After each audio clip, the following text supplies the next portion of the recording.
My name is Reece Jordan, and this is a presentation about humpback whales.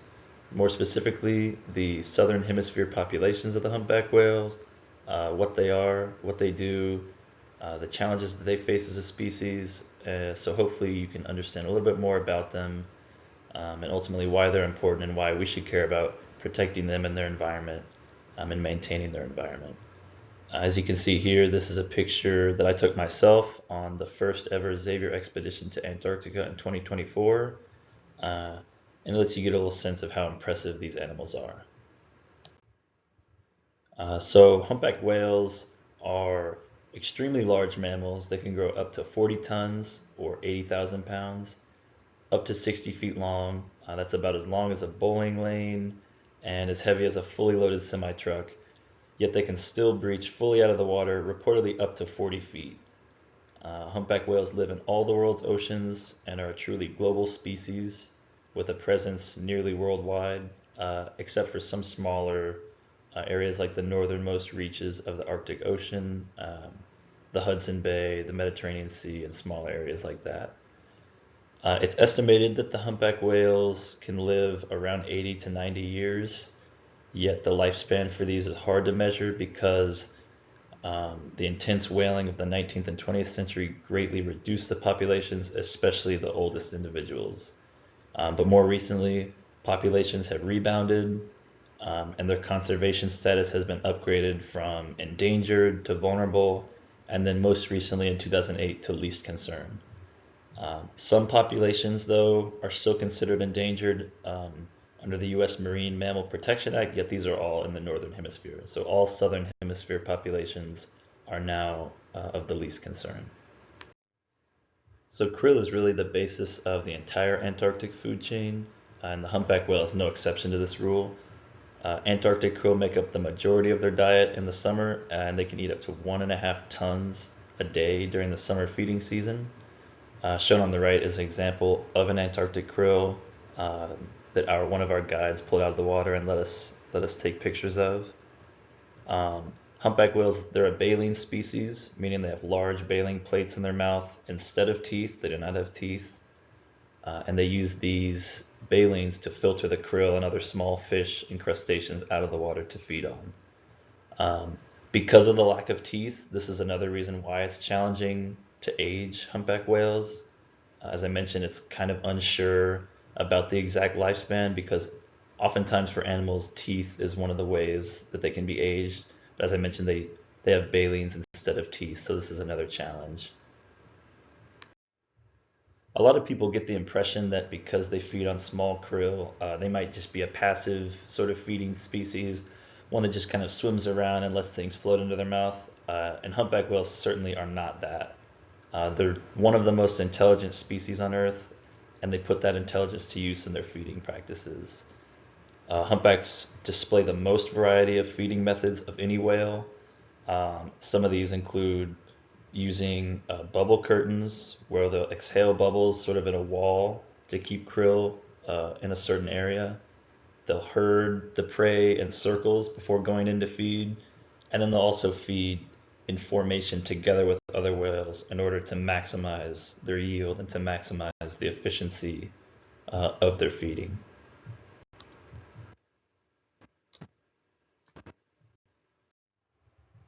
In order to get to these feeding grounds, the humpbacks have to migrate. They're a migrating species, and in fact, humpback whales have the longest known migration patterns of any mammal, stretching up to 10,000 miles round trip in the most extreme cases, and they'll make this migration every year. So in the southern hemisphere, whales feed in the high latitude feeding grounds around the Antarctic continent. This is where we saw humpback whales on our expedition. The whales are abundant all around the Antarctic continent and were constantly rolling and feeding on the krill throughout the water. And then when the weather turns and the Southern Ocean starts to ice up again, the humpbacks will migrate back to warmer waters off the coast of South America, Africa, or Australia, depending on the population. And then this is where they will mate and calve. And they do all this feeding and migrating based off necessity because they have to build up their fat stores in the summer feeding season. because humpbacks rarely feed during the migration and in the winter months. Almost all of their feeding happens in the summer feeding grounds, and then they fast and live off of the food stores during the winter. Once the whales migrate back to the warmer tropical waters, that's when the mating season will begin in the winter. And humpbacks have an extremely complicated and fascinating courting rituals in which males will sing complex songs in order to draw the attention of a female willing to mate. And these songs are unique to the populations, yet every male within that population will sing the same song. They're constantly changing, yet somehow every male will keep up with the changes, and they'll all know the unique song to sing. And then multiple males will surround a female often in order to get her attention, and then they'll lunge at each other or bash into each other in order to sort of assert dominance. And also, humpbacks are polygamous, meaning that both males and females will have multiple partners throughout their lives. They do not stick together in pairs throughout different mating seasons. Once mating occurs, whale gestation lasts for about 11 months, during which time the calf will grow up to 16 feet long in the womb by the time it's ready to give birth. And again, calving and mating are seasonal, so these both happen in the winter. And each female will produce once every 2 to 4 years. And then while she's pregnant, the female will continue on her regular migration patterns down to the feeding grounds in Antarctica and then back up to the warmer waters in order to calve the next year. And also, the migration departures have been shown to occur in a pattern, with younger animals leaving the feeding grounds first, then mature males, and then finally pregnant females leave last because they want to stay there and feed as much as possible in order to consume enough food to grow the calf and to make sure that they have enough stores in order to calve and feed until the next feeding season. And then this is shown in reverse. On the way back down, they'll be the first ones down to come feed again. After the calf is born, the mother and the calf form a very strong relationship for the first part of the calf's life, and that's really integral to the development of the calf. Calves will feed exclusively from their mother's milk for up to a year before being weaned off and taught how to hunt for krill and other food. And that's one of the important things that the mother provides is hunting knowledge. She'll show the calf techniques on how to feed and how to feed effectively so that the calf can survive on its own. And then also during this time, the mother provides protection for the calf, especially during migration, because this is the most vulnerable that the calf will be in its entire life. Because it's small, there are predators that will try and pick it off and eat it. And the mother provides protection and will keep it close during this time and keep a close eye on it until it gets big enough to go out on its own and be safe. As far as social dynamics, whales are generally highly intelligent and highly complex animals. They can understand each other and communicate through vocalization and other means, whether that's for mating or for other social purposes. They'll also cooperate to feed. As I mentioned, they'll feed in formations in order to maximize their yield. And then also the bonds between mother and calf, as I mentioned, are very important for the development of calves and just for the knowledge on how to feed and survive. While the whales don't form permanent groups, they'll often establish like temporary associations, usually based on shared activities or goals like feeding or mating. I mentioned communication on the last slide, and humpback whales have various different ways to communicate intelligently with each other in ways that they understand that we cannot yet fully understand, but we sort of have ideas about what they're trying to convey. One of these is the mating songs. As I mentioned, they also will vocalize for other reasons, for other social calls. They will breach through the water and splash and land on the water, and it's believed that that's a way to convey maybe excitement or just to communicate in some other way with whales that are further away. Other things they'll do is they'll come to the water and sort of slap the water with their fins, or move their fins around, and then they'll go up next to each other and actually touch each other, and that's believed to be another form of communication. So generally, they're very intelligent, and we're still learning exactly what these communications mean, but they definitely communicate with each other in various ways intelligently. Other than humans, humpbacks have very few predators in the wild. They exist atop the Antarctic food chain, and predators will rarely, if ever, attempt to hunt healthy adults. Um, they do have some predators that will target juvenile humpbacks, like orcas and large aggressive shark species, like the great white or the tiger shark. Um, but because of their size, essentially nothing will attempt to hunt a full grown adult humpback unless it's diseased or weakened in some way. Humpbacks share a really unique relationship with orcas, which I mentioned were one of the potential predators of humpback whales. They're both extremely intelligent species, and their relationship is one that involves predation, harassment, and a kind of coexistence. Orcas have been sighted trying to hunt juvenile humpback whales. Um, Oftentimes, they'll try and get in between the mother whale and its calf, especially while they're migrating. And once they can separate the calf, then they can hunt. Um, However, the mother will fight back, aggressively slapping its tail and trying to keep them away. And oftentimes, these attacks are unsuccessful, but occasionally the orcas do get lucky and separate them, and so they continue to try this.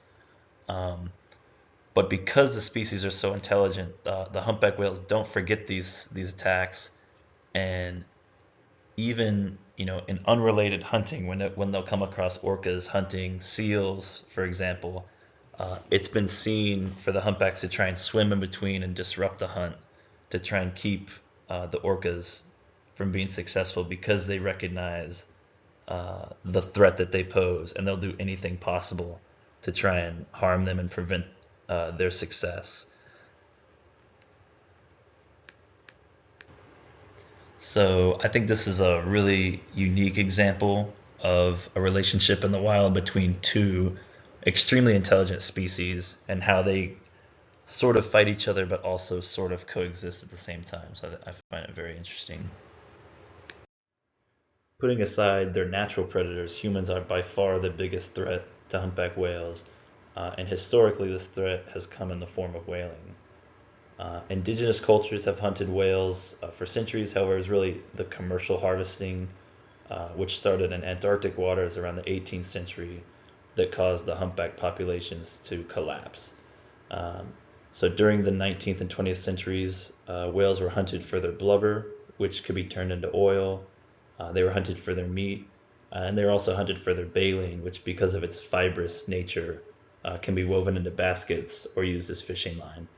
So during this time, populations dropped from around 125,000 to only 5,000, and the financial incentives for whaling nearly drove the humpback whale to extinction. Uh, Luckily, however, people realized the fate that they were facing and the value that they brought to the ecosystem, and so people began to push back, and whaling was banned in the U.S. in 1971. And then in 1985, the International Whaling Commission passed a global whaling moratorium, and in large part, the threat of whaling has ceased to exist. With this threat gone, the humpback population has flourished, and they were one of the first animals to be listed as endangered in 1970 on the Endangered Species Conservation Act. Yet, as their population has rebounded and grown to around 80,000, it's largely been removed except for some specific populations. And I think this is definitely a success story and can be used as a model for other species in conservation. As we continue into the 21st century, humpback whales confront a host of new threats created by humans. Um, Vessel strikes, specifically in coastal waters, can often result in grave injuries or fatalities. Disturbances from the noise of human vessels, which is often harassing and distressing based on people trying to get a sighting of them. And then also fish net entanglement. Fishing gear poses a significant danger, inflicting stress and injuries and then potentially death upon the whales, unfortunately. By far the biggest threat going forward to humpback whales is climate change, just because it affects them in so many aspects of their life. Receding ice, for example, can disrupt the migratory patterns and their feeding grounds. The warming water can induce stress and disease susceptibility. Melting icebergs impact krill survival because the krill live underneath icebergs for the first year of their life. And as I mentioned, krill is the basis of the entire Antarctic food chain. And then warmer climate in general can tempt further development in the Antarctic region, which will disrupt and destroy a lot of the natural ecosystems there. So it's important to consciously think about how we can coexist in the future with whales. And so I've listed some examples of ways we can responsibly do this, which is NOAA's Marine Life Viewing Guidelines, which lay out how to responsibly whale watch and view marine life. The International Whaling Commission's Whale Watching Handbook, which is something similar. And then also IATO's guidelines, which is the agency that regulates tourism in Antarctica. One of the guidelines that they've put in place is a 10-knot speed limit for ships, which helps reduce the threat of vessel strikes. So it's important because Antarctica is one of the last pristine wilderness areas. It's incredibly important that we manage it and manage tourism there responsibly so that we can coexist with these whales for a long time in the future. Another thing you can do if you travel to Antarctica or if you see humpback whales anywhere on the world is you can participate in citizen science. This example is happywhale.com, which is a website that allows scientists to track and identify whales because their tails are unique based on the marks and scars that they have. So these two pictures are examples that I sent in.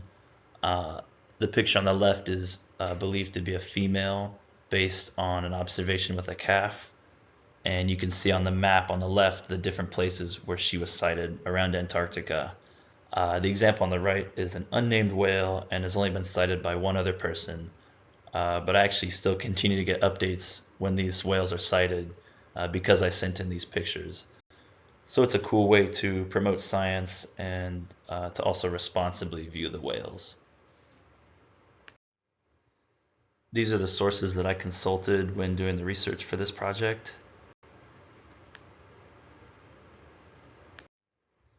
And then this is some further reading that I've linked. The first article is about the relationship between humpback whales and orcas and one of the showdowns that was witnessed by scientists. And then the other article is another interesting one about how scientists are learning to speak with whales using their vocal songs. And then I linked Happy Whale again because it's an interesting resource to browse. You can see the different whales and where they've been sighted, and they have leaderboards based on the oldest and the farthest distance between sightings. So it's an interesting resource to browse. Thank you for listening to my presentation, and I hope you learned a little bit more about humpback whales.